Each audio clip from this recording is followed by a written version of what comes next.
distinction between Mahdi's Jerusalem and the Jerusalem that the New World. Mahdi's Jerusalem gives rights to Christians and Jews, that Jews and Christians can implement the Torah and the Injil in their own courts. So Jews and Christians, they can implement the Torah and in their own courts. That's more freedom than what people have in the nation-state model. The Jews and Christians are taxed with the jizya affording protection, unlike the Zionist entity, which does not afford protection to Christians and Muslims, killing them and persecuting them. The Jerusalem of al-Mahdi will not have an inflation, a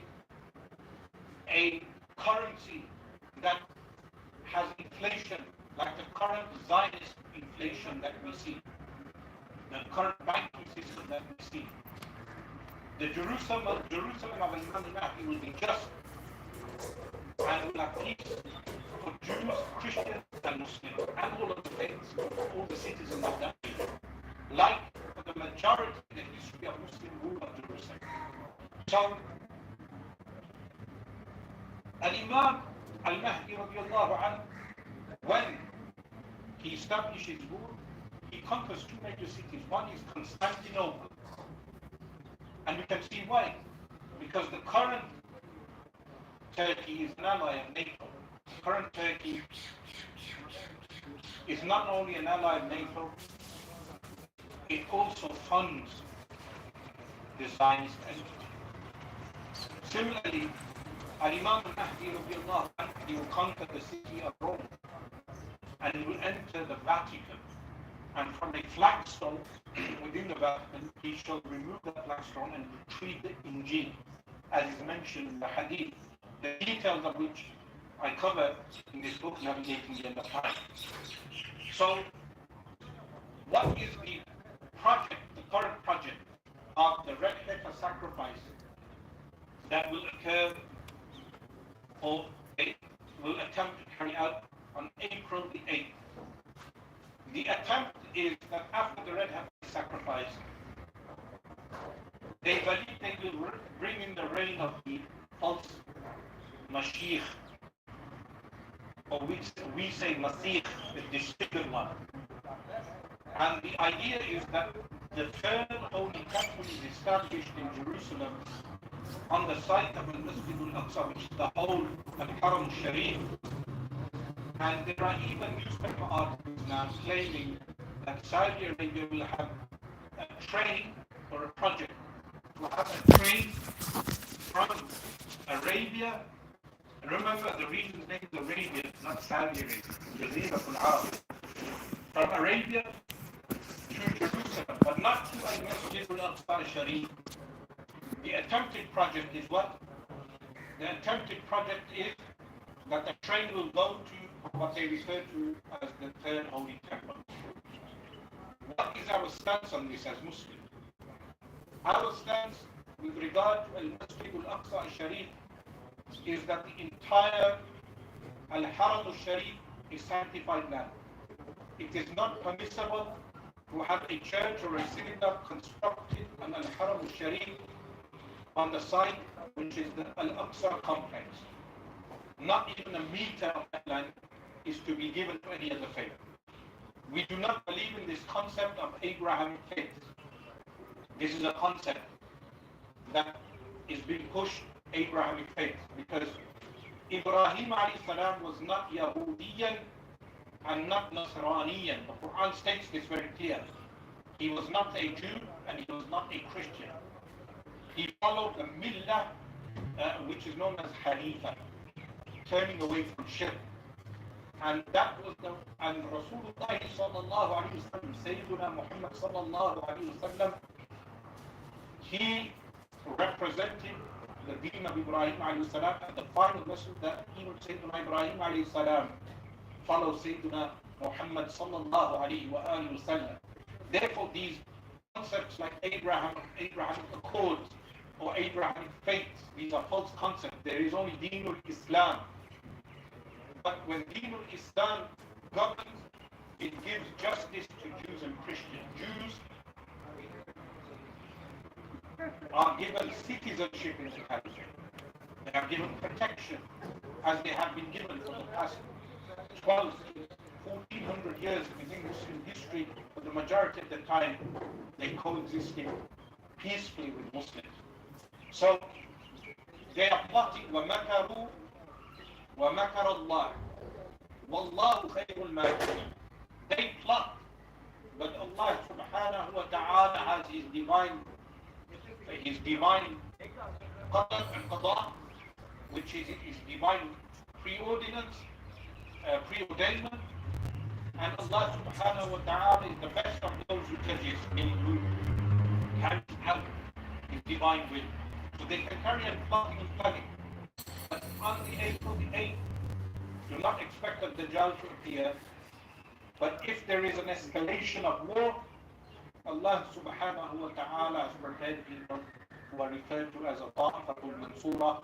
لا تزال طائفة من أمتي يقاتلون في سبيل الله ظاهرين على الحق وهم على أبواب القدس وهم منصورون. A group of people will forever resist, which is mentioned in many ahadith of Rasulullah sallallahu alayhi wa sallam. Now, locally speaking, we as Muslims living in Britain, in Europe, in America, we have failed with the boycott movement. We could not even boycott certain products. A minimum action expected from us. Muslim councillors and Muslim MPs have failed us. They were unable to be vocal in Parliament. They were unable to resign from the Labour Party and the Conservative Party. So, additionally, we Muslims, we raise funds for buildings, we raise funds for various projects here in the West, and when it comes to Ramadan, for instance, in our Taraweeh here in SPC, we raise money happily. We speak for, I'm mentioning this question first in case some people think I'm targeting all the masajid. No, I'll start with our own masjid. Firstly, we should do dua for Palestine. Firstly, we should do dua for Gaza and speak up for Gaza. Additionally, we should raise money to restore the city of Gaza, Qita'u Gaza al-Izza. And not only money, we should have humanitarian projects that when this war finishes, inshallah, there will not only be a Palestine, there will be a greater Palestine, a better Palestine, with more projects from the greater Muslim world. Then the Muslim world has failed, from Jordan to Saudi Arabia to the UAE, which has been opening the borders for import of food stuff for the Israeli Zionist entity. The borders are open. Things are entering from Turkey, from Egypt, from the UAE, from Saudi Arabia and from Jordan. But our brothers and sisters in Gaza are starving. We all have mas'uliyah. We all will be questioned on Yawm al-Qiyamah regarding these sudden and shocking events. But Gaza has been a concentration camp for well over a decade, and prior to that it was under occupation. The fact which I mentioned is my book Intellectual Intifada, which was written before the events of 7th of October 2023. And the events did not start on the 7th of October. So the Red Heifer events, these events should not alarm us. We should stay focused on our project of a greater Palestine, of rebuilding Palestine, of supporting Palestine, of not forgetting Palestine, of protecting Al-Masjid al-Aqsa. And we should not give any importance to the symbolism and the false prophecies, but we should be aware with regard to the project, the Zionist project, in order to engineer prophecy, which is a false flag, or what we can say, flag, a signpost for them to carry out additional aggression against not only Palestinian Muslims and Christians in Palestine, but also the wider Muslim world.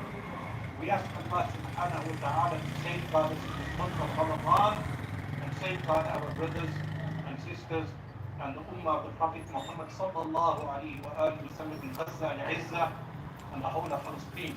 Inshallah, we will open up for questions and answers. If you can read them off Khatib.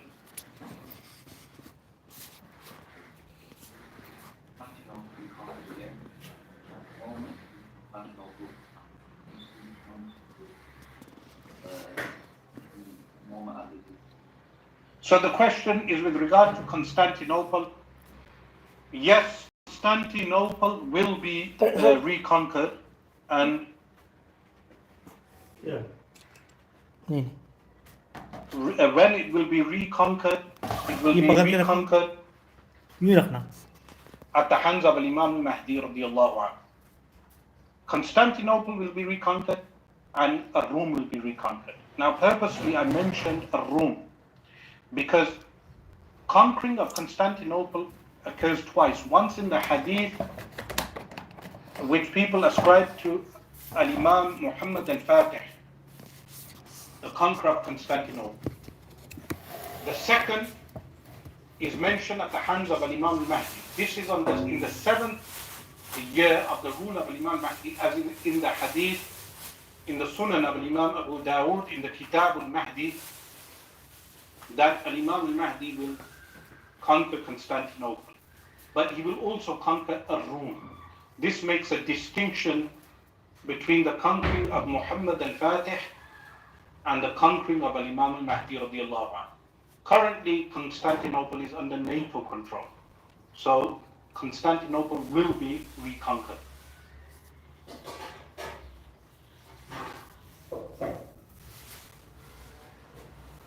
Any additional questions?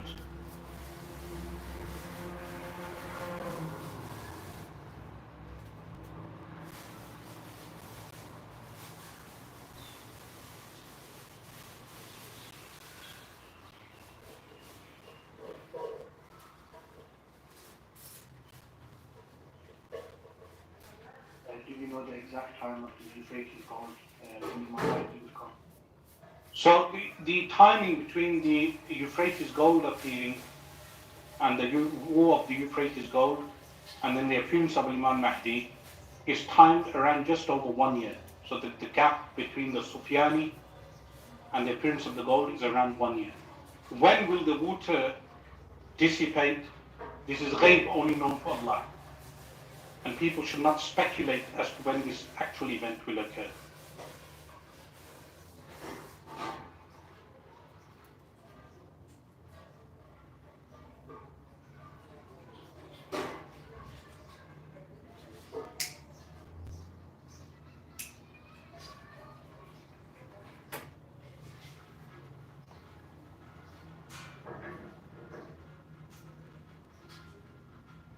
Any additional questions on the TikTok?